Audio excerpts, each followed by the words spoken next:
All right, friends, thank you so much. Hello, I'm Lacey. We went over in the week 1 of our followers styling and musicality class of our 6-week series. Again, this could be used for both leads and follows, but we primarily focused on with follows this time. The first thing we went over is your number one opportunity for stylistic expression is your angles. And by angles, in this case, I mean the relationship from your sternum to your arm.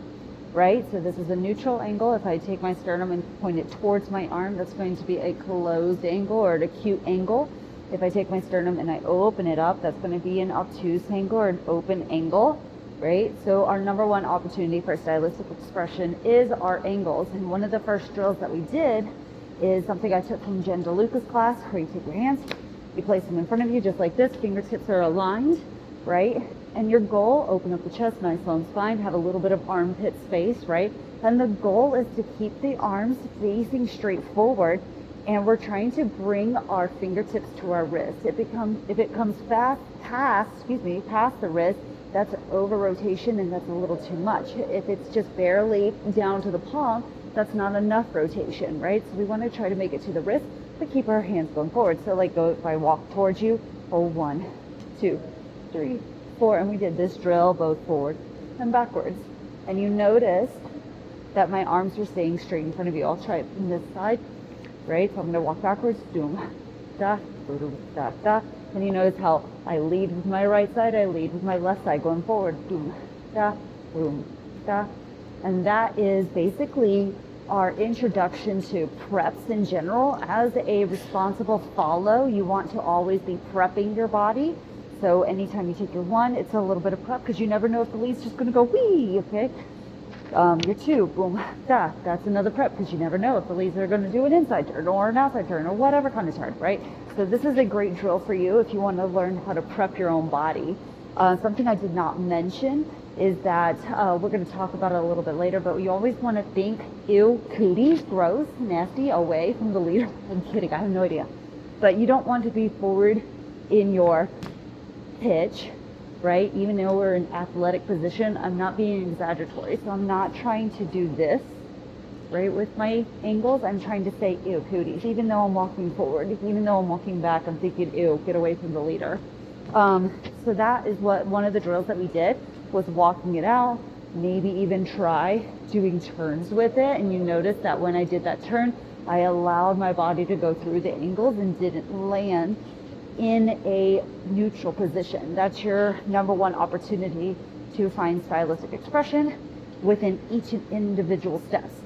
Now to make it even more, you have to think about the roots of the dance. The roots of the dance is from vernacular culture, where we went into the Lindy Hop phase. And this is a 2-beat dance, right? 2-beat dance. So we want to break down each aspect of the patterns in 2 beats.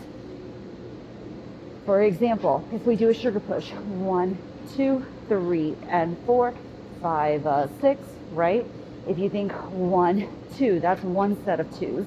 3 and 4, 3 and 4, that's another set of 2s. 5 and 6 is another set of 2s. So you break it down and you find angles within each 2-beat pattern, right? So this is different than that every single beat has an angle.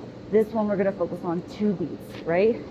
Your very first one is determining in your mind what your angle is going to be, and your second beat is going to be the implementation of the angle. So if I am going to go into a closed angle for 1 and 2, and I'm already in open, I'm thinking a little bit before 1, but I'm going to prep myself for 1 to go into a closed angle, and then 2 is my actual implementation. Maybe I want to go into open angle for my 3 and 4. So I'm making the decision on 3 and 4. Notice how I went into an open angle. I prepared my body, right? I prepared my body to go into the open angle.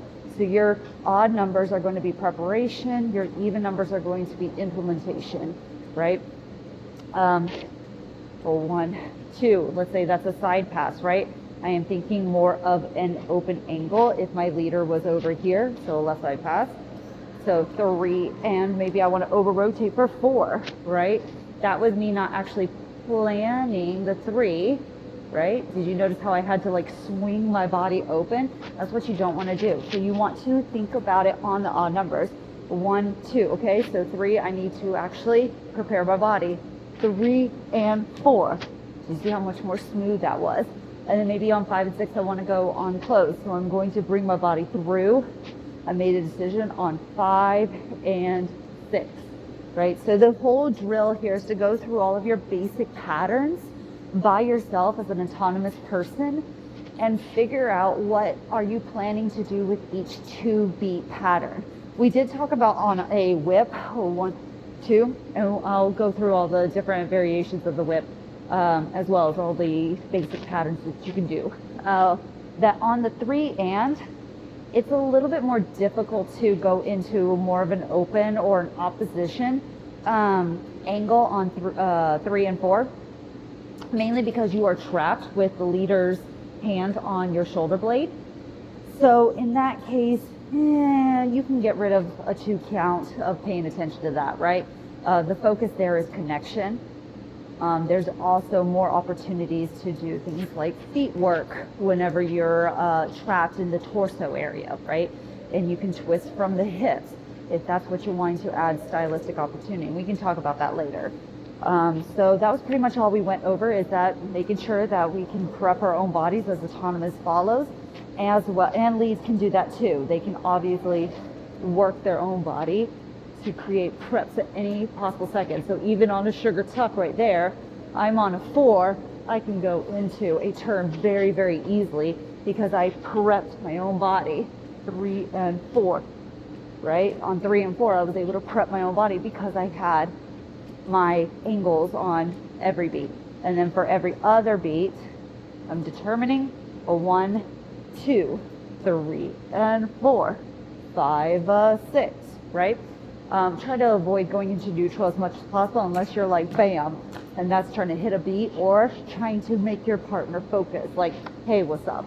Thank you so much, and that was pretty much everything we did on week 1. Look forward to seeing you next time.